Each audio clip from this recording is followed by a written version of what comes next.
여러분 안녕하십니까? 인뉴스 팩트체크 진행하겠습니다. 7월부터 만 54세에서 74세 국민 중 폐암 발생 고위험군, 즉 30감년 이상의 흡연력을 가진 흡연자를 대상으로 2년마다 실시하는 국가 폐암 검진이 실시됐죠. 이로 인해 검진 대상자는 검진비 11만 원의 10%인 11,000원만 부담하면 되고 건강보험료 하위 50%와 의료급여 수급자는 전액 무료로 검진이 가능하게 됐다는 소식입니다.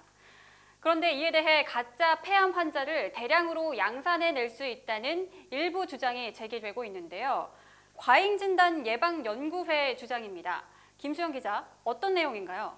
네, 가짜 환자를 양성하고 안전성과 효과성, 경제성이 입증되지 않은 국가 폐암 검진을 중단하라라는 주장입니다. 네. 이러한 연구회의 주장을 바탕으로 요즘에 이런 기사들이 쏟아져 나오고 있습니다.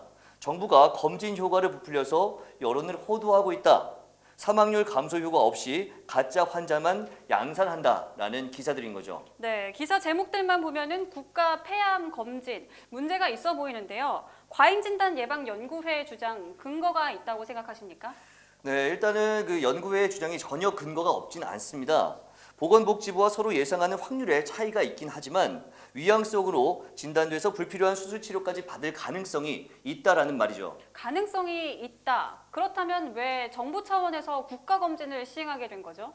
네, 먼저 보건복지부는 위원회가 우려하는 가능성은 존재하지만 시범 사업을 통해서 내린 실제 위양성 환자 발생 확률은 1%가 채 되지 않는다라고 말을 하고 있습니다. 네. 이것에 반해서 폐암은 각종 암 중에서 조기 발견율이 상대적으로 낮고 사망자 수가 높은 질병이기 때문에 이 검진을 통해서 얻을 수 있는 효과는 더욱더 크다라는 주장을 하고 있는 거죠. 그렇군요. 네, 실보다는 득이 되는 측면이 강하기 때문에 국가 검진으로 시행하겠다는 말이군요. 그렇죠. 네, 그런데 이런 논란은 이전에도 있었다고 하죠. 네, 맞습니다. 갑상선 암이 국가 검진으로 지정이 될 때 이렇게 논란이 있었습니다. 네. 실제로 갑상선 암이 국가 검진으로 지정된 이후에 국내 암 발병률 1위로 치솟는 등 과잉 진단 문제가 끊이질 않았습니다.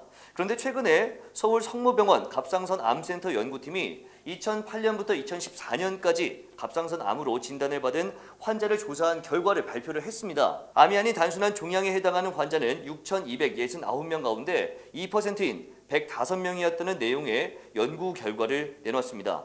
또한 국가검진 시행 이후 갑상선 암의 사망률은 2004년 10만 명당 0.85명에서 2015년 0.42명으로 급감했습니다. 네, 갑상선암 검진의 경우는 이제 국민의 건강을 생각한다면 실보다는 득이 되는 측면이 더 강한 걸로 보이네요. 네, 그렇습니다. 앞에서 확인을 했듯이 국가암 검진은 항상 이 논란의 대상이 돼 왔습니다. 문제는 이러한 논란에 대한 양측의 주장과 제시하고 있는 데이터나 다른 사례들을 비교, 취합해서 균형 있게 전달하지 않고 한쪽의 주장에 치우친 자극적인 타이틀의 기사를 작성해서 전달하는 일부 매체들의 태도가 문제가 된다고 볼 수 있습니다. 네, 이런 기사를 접하는 국민들 입장에서는 굉장히 혼란스러울 걸로 예상이 되는데요. 네. 이런 기사를 통해 정부 정책에 대한 반감도 충분히 불러올 수 있는 상황인 거죠. 네, 그렇습니다. 사실관계를 확인하고 정확하게 보도하지 않는다면 SNS와 언론의 차이는 없을 것입니다. 특히나 이번 이슈와 같이 많은 논란과 국민들의 혼란을 야기할 수 있는 이슈에 대해서는 책임감 있고 균형 있는 보도를 통해서 언론의 참된 역할을 담당해야 되지 않을까라는 생각을 하고 있습니다. 네, 인뉴스 팩트체크. 오늘은 논란이 되고 있는 국가 폐암 검진에 대한 이슈를 다뤄봤습니다. 더 많은 시청자들이 잘못된 정보를 스스로 가려낼 줄 알고 이를 통해 사실을 왜곡해 퍼뜨리려 하는 매체들이 우리 사회에서 자리매김할 수 없는 그 사회가 실현될 수 있을 때까지 팩트체킹 뉴스는 계속되겠습니다.